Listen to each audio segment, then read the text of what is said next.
حقیقی اور ذاتی عزت اللہ کے پاس ہے جو ہمیشہ ہمیشہ. اگر ہم نے اللہ کے ساتھ تعلق جوڑ لیا تو ہماری عزت بھی ہمیشہ ہمیشہ کی ہو جائے گی, کیونکہ جب اللہ کے ساتھ ہمارا تعلق جڑ گیا تو ہماری عزت کون سی بنے گی؟ ہمیشہ ہمیشہ کی. اللہ کے کلام کو عزت ہمیشہ ہمیشہ کی ہے, یہ اللہ کا کلام ہے. جس کا بھی تعلق اس سے جڑے گا اسے عزت ملے گی, اسے رتبہ ملے گا دنیا میں بھی اور آخرت میں بھی. حدیث شریف میں آج جس نے کلام پاک کو حفظ کر لیا, کل قیامتی دن یوں کہا جائے گا کہ قرآن پڑھتا جا اور جنت کے درجوں پر چڑھتا جا. کتنی بڑی عزت, کیونکہ اس نے حقیقی کلام سے اپنا تعلق جوڑا تھا.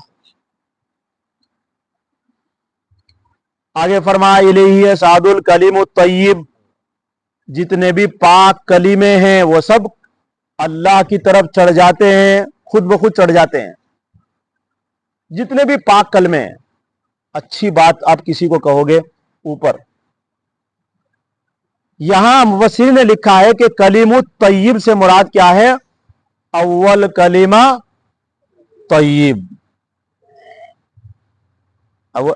کلیم الطیب, اول کلمہ طیب, لا الہ الا اللہ محمد الرسول اللہ صلی اللہ علیہ وسلم, یہ ہے پاک کلمہ. جو اسے پڑھے گا فوراً اللہ کے پاس پہنچتا ہے, خود بخود پہنچ جاتا ہے. اسے کوئی فرشتے لینے کے لیے آنے کی ضرورت نہیں ہے. یہ کلمہ جیسے ہی آپ پڑھیں گے فوراً اللہ کے پاس جوڑتا ہے, چڑھ جاتا ہے, کیونکہ کلام پاک کہہ رہا ہے تمام پاک کلمے اللہ کی طرف چڑھتے ہیں. آپ نے سبحان اللہ پڑھا, آپ نے الحمدللہ پڑھا, تبارک اللہ پڑھا, اللہ اکبر پڑھا, لا الہ الا اللہ پڑھا, یہ سارے جتنے بھی اذکار ہیں یہ سب اذکار اللہ کی طرف چڑھ جاتے ہیں. حدیث شریف میں آیا کہ فرشتے جب ان کلموں کو کوئی پڑھتا ہے, سبحان اللہ, الحمدللہ, اللہ اکبر, تبارک اللہ, جب ان کلموں کو کوئی انسان پڑھتا ہے زمین پر رہ کر, حدیث شریف میں آیا فرشتے پروں کے ساتھ آتے ہیں اور اپنے پروں کے اوپر اٹھا لیتے ہیں. بعد میں آیا کہ پروں کے نیچے ایسے لے لیتے ہیں اور ایسے لے کر اللہ کے پاس پہنچ جاتے ہیں. اور یوں فرمایا جو آدمی ان کلموں کو پڑھتا ہے, ان کا ذکر کرتا ہے, کہ اللہ کے عرش کے سامنے چاروں طرف ارد گرد یہ پاک کلمے بھن بھناٹ, جیسے شہد کی مکھی بھن بھن کرو جانا, اس طریقے سے یہ ذکر کرتے ہیں. کس کا؟ اپنے پڑھنے والے کا. اللہ فلاں نے مجھے کہا ہے, فلاں بندہ فلاں جگہ پر بیٹھا ہوا 100 مرتبہ آپ کو سبحان اللہ پڑھا ہے, جی آپ کی پاکی بیان کریے. حدیث شریف میں آیا کیا تم چاہتے ہو, کیا تم یہ نہیں چاہتے کہ تمہارا کوئی ذکر خیر اللہ کے پاس کرے؟ صحابہ کہنے لگے رسول اللہ ضرور, ہم سب سے چاہتے ہیں اللہ کے پاس ہمارا ذکر ہو. کہ پھر تم ذکر کرا کرو, تم سبحان اللہ الحمدللہ پڑھو, اللہ تبارک و تعالیٰ کے پاس یہ خود تیرا نام بتائیں گے کلمے میں جا کر کے فلاں نے ہمیں پڑھا ہے. ہم تو پڑھتے نہیں نا. آج دنیا کے اندر تو ہم سوچتے ہیں کہ کوئی ہمارا تذکرہ, ہمارا نام کوئی مکھیہ منتری, پردھان منتری کے پاس لے لے, لیکن ہم یہ نہیں چاہتے آج کا مسلمان کہ کوئی ہمارا تذکرہ, ہمارا ذکر کوئی اللہ کے پاس کر دے. اور اس کے لیے کیا ہے؟ ذکر کیا ہے؟ اذکار, کلمہ طیب. جتنے بھی سب سے پہلے تھے اول کلمہ طیب ہے, اس کو پڑھیں گے تو سب ہم کیا ہو جائیں گے؟ مسلمان ہو جائیں گے. پھر ہم اس کو پڑھیں گے سبحان اللہ الحمدللہ, پھر یہ ان کی دوڑ لگے گی. تو یوں فرمایا الیہ صعد الکلم الطیب, اسی کی طرف تمام کے تمام کلمے, اسی کی طرف پاک کلمے, پاک کلام چڑھ جاتا ہے, چڑھتا ہے, اسی کی طرف چڑھتا ہے پاک کلام. والعمل الصالح یرفعہ, اور نیک عمل اس کو اٹھا لیتے ہیں فرشتے. آپ نے نماز پڑھی, آپ کی نماز لے کر فرشتے پہنچ گئے ہیں, آپ کلام پاک کی مجلس میں بیٹھے ہیں, یہ نیک کام ہے, نیک عمل ہے. اس نیک عمل کے بعد جیسے ہم یہاں سے اٹھیں گے, ابھی یہاں فرشتے موجود ہیں چاروں طرف بیٹھے ہوئے ہیں, جیسے ہی ہم یہاں سے اٹھیں گے فوراً فرشتے یہاں سے اللہ کے پاس پہنچ جائیں گے. جی فلاں جگہ پر آپ کا نام, آپ کی پاکی بیان کی جا رہی تھی, آپ کو لوگ آپ کی بات کو سن رہے تھے, آپ کے کلام کو سن رہے تھے, تو فوراً فرشتے آپ کے یہاں سے نام کو لے کر کے اٹھ جاتے ہیں. یہ نیک کام ہے. جتنے بھی آپ اللہ کے حکم ہیں وہ سب کے سب نیک عمل ہی ہوتے ہیں. روزہ رکھنا، زکوٰۃ دینا، اور حج کرنا، ماں باپ کی خدمت کرنا، علماء کی عزت کرنا، ادب کرنا، کلام پاک کو پڑھنا، کلام پاک کو سننا، کلام پاک کو دیکھنا، یہ سارے نیک عمل میں آتے ہیں. وَالْعَمَلُ الصَّالِحُ يَرْفَعُ، اور کام نیک اس کو اٹھا لیتا ہے. یعنی ستھرے کلام اور ذکر اللہ وغیرہ کا ذاتی اقتضا سے اوپر چڑھ جانا ہے، وہ خود بخود چڑھ جائیں گے، اور جو نیک عمل کریں گے اس کو فرشتے لے کر چلے جائیں گے. لیکن یہ بات یاد رکھو، جب تک آپ کلمہ طیبہ کو نہیں پڑھیں گے اس وقت تک آپ کے نیک عمل اوپر نہیں اٹھائے جائیں گے. یہ سمجھ لیجئے کلمہ طیبہ ایک زینہ ہے آپ کے نیک عمل کے اوپر جانے کا. کلمہ طیب، اگر آپ نے کسی نے نہیں پڑھا کلمہ طیب، وہ لاکھ نمازیں پڑھتا رہے، روزہ رکھتا رہے، حج کرتا رہے، اگر کلمہ طیب کا اس کو یقین نہیں ہے، پڑھتا نہیں ہے، پڑھنے کا مطلب اس کے اوپر یقین نہیں ہے، ایمان نہیں ہے اس کا، ایک بھی عمل سر سے اوپر نہیں جا سکتا. اور اگر آپ کا ایمان ہے کہ نہیں اللہ کے سوا کوئی معبود نہیں، اللہ برحق ہے، محمد صلی اللہ علیہ وسلم اللہ کے رسول ہے، اگر اس کا یقین آپ کو ہے، آپ چھوٹے سے چھوٹا عمل بھی آپ کریں گے، چھپ کر کریں گے، اندر زمین کی تہ میں جا کر کرو گے، تب بھی اللہ اسے اوپر اٹھوا لے، آجا لے آؤ. کیونکہ زینہ اس کے ساتھ، زینہ ٹوٹا نہیں، اس کا زینہ لگا ہوا ہے، سیڑھی اس کی لگی ہوئی ہے، اور جب تک سیڑھی لگی ہوئی ہے آپ چھت کے اوپر جا سکتے ہیں نہیں. زینہ اگر ٹوٹ گیا آپ کا، نہیں جا سکتے. آپ کا زینہ کمزور ہو گیا ہے، ڈرو گے آپ اوپر جاتے ہوئے، کوئی سامان اوپر لے جاتے ہوئے ڈرو گے. اسی طریقے سے اگر آپ کا ایمان کمزور ہے تو آپ کی نمازیں، آپ کے روزے، آپ کا جو بھی نیک عمل ہے بہت آہستہ آہستہ جائے گا، بہت مشکل سے جائے گا. لیکن آپ کا ایمان مضبوط ہے، عقائد آپ کے مضبوط ہیں، تو آپ کے عمل فوراً فرشتے لے کر دوڑ جاتے ہیں. وہ کلام پاک دیکھو کتنی اچھی بات ہمیں کلام پاک سے ملی ہے کہ پہلے ہمیں ذکر کرنا ہے. تو اس سے معلوم یہ ہوا، اس آیت کے ٹکڑے سے دو باتیں معلوم ہوئی، ہمیں ذکر بھی کرنا ہے، ہمیں نیک عمل بھی کرنا ہے. آج کل لوگ کیا سمجھتے ہیں، ارے میاں بس نیک عمل ہی کر لو یہی کافی ہے. کہاں ہمارا فرصت ہے سبحان اللہ، الحمدللہ، اللہ اکبر اور تسبیح پڑھنے کی اور کلمہ پڑھنے کی، کہاں فرصت ہے؟ نہیں، پہلے اسی کا ذکر ہے، پہلے ذکر اللہ کا ذکر ہے، اس کے بعد نیک عمل ہے.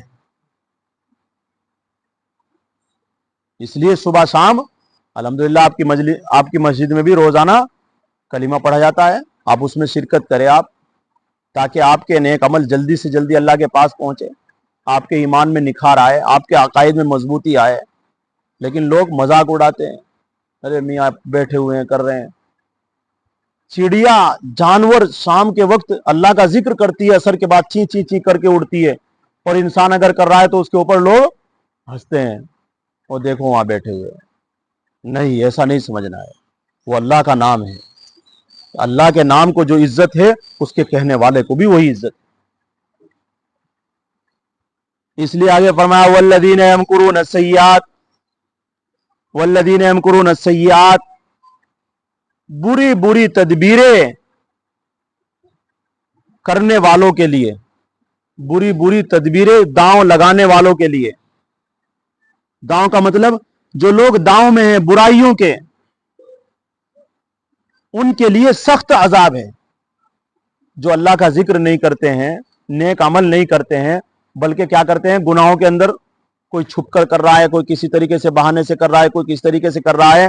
اگر گناہ کر رہا ہے تو یہ ہے مکر، گناہ، تدبیریں اس کی برائیوں والی، بری بری تدبیریں، ان کے لیے سخت عذاب ہے.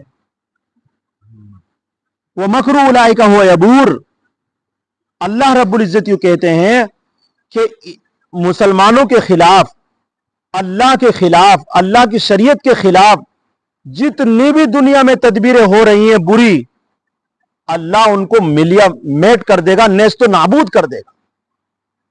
یہ اللہ کا وعدہ ہے، قرآن کہہ رہا ہے. جو آج مسلمانوں کے خلاف، مذہب اسلام کے خلاف، قرآن کے خلاف, مسلمانوں کے پیغمبر کے خلاف جو بھی سازشیں رچی جا رہی ہے, جو بھی کام کیے جا رہے ہیں, جو بھی پلان بنائے جا رہے ہیں, وہ سب انشاءاللہ پلان, وہ سازشیں اور وہ ان کی تدبیریں اور ان کے وہ مکر ایک دن اللہ رب العزت مٹا کر رکھ دے گا. انشاءاللہ ایسا ہوگا. اس کو کلام پاک نے یوں فرمایا, جو لوگ بری تدبیریں سوچتے ہیں, حق کے خلاف گھات میں رہتے ہیں کہ مسلمانوں کو کس طریقے سے نقصان پہنچایا جائے, جس طریقے سے قریش نے دار الندوے میں بیٹھ کر حضور صلی اللہ علیہ وسلم کو قید کرنے یا قتل کرنے یا وطن سے نکالنے کا مشورہ کیا تھا. دار الندوے میں بیٹھ کر کے قریش کے, مکے کے سارے لوگوں نے بیٹھ کر کے یہ مشورہ کیا تھا, کیا تو حضور صلی اللہ علیہ وسلم کو, محمد کو قید خانے میں ڈالیں گے, یا پھر ان کو قتل کریں گے, یا پھر ان کو دیش بدر کریں گے, یہاں مکے سے اسے رہنے نہیں دیں گے, اسے یہاں سے نکالیں گے. یہ کہا تھا انہوں نے. لیکن کیا ہوا, ان کی یہ تدبیریں تھی. اللہ کے رسول صلی اللہ علیہ وسلم نہ قتل ہوئے نہ قید ہوئے, بلکہ اللہ کے حکم سے مکہ چھوڑ کر مدینہ چلے گئے. خود گئے ہیں, انہوں نے نہیں نکالا ہے کہ ہاتھ پکڑ کر کے باہر لے گئے. رات کو اللہ کی طرف سے حکم آیا اور کافروں نے گھیرا لگا رکھا تھا جس کمرے میں آپ صلی اللہ علیہ وسلم موجود تھے. علماء بیان کرتے ہیں کہ چاروں طرف گھیرے میں تھے, لوگ تلواریں لیے کھڑے ہوئے تھے راستوں پر کہ آج جیسے ہی نکلیں گے ہم فوراً سر قلم کر دیں گے. لیکن ان کی یہ تدبیریں تھی, ان کی یہ سوچ تھی, ان کا یہ پلان تھا, اور ایک اللہ کا پلان تھا. اللہ کا پلان کیا تھا؟ دیکھو میرے پیغمبر, میں انہی کے سامنے سے تم کو نکال کر دکھاؤں گا. کلام پاک کی وہ آیت موجود ہے جس میں یوں فرمایا کہ اے میرے پیغمبر, آپ مٹھی بھریے, مٹھی مٹی میں بھریے اور آپ ایسے آسمان کی طرف اچھالو, آنکھ میں پہنچانا ہمارا کام ہے. ان کی آنکھوں میں دھول جھونکنا ہمارا کام ہے, اور یہ آنکھیں ملیں گے, آپ یہاں سے نکل جانا. اللہ اکبر.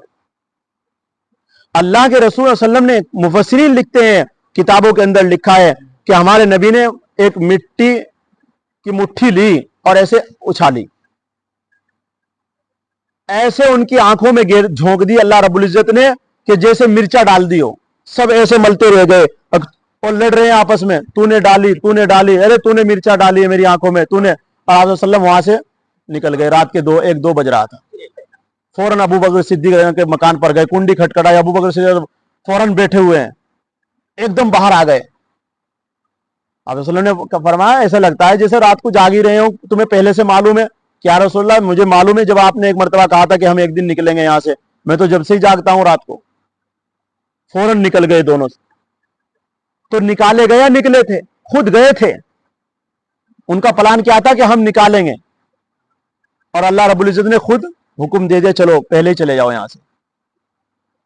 لیکن یہ تدبیریں ان کی ناکام اس وقت بھی ہوئی, اور اس کے بعد جتنے پلان تھے وہ سب کے سب ختم ہو گئے. 2-3 سال لگے تھے, 8 سال لگے تھے. 8 سال کے اندر مکہ پورا آپ صلی اللہ علیہ وسلم کی قدموں میں, پورا مکہ. خانہ کعبہ کی چابی آپ صلی اللہ علیہ وسلم کے ہاتھ میں. جو نو کہا کرتے تھے ارے ہم نہیں دیں گے چابی, انہی کے ہاتھوں سے چابی لاؤ, چابی دو.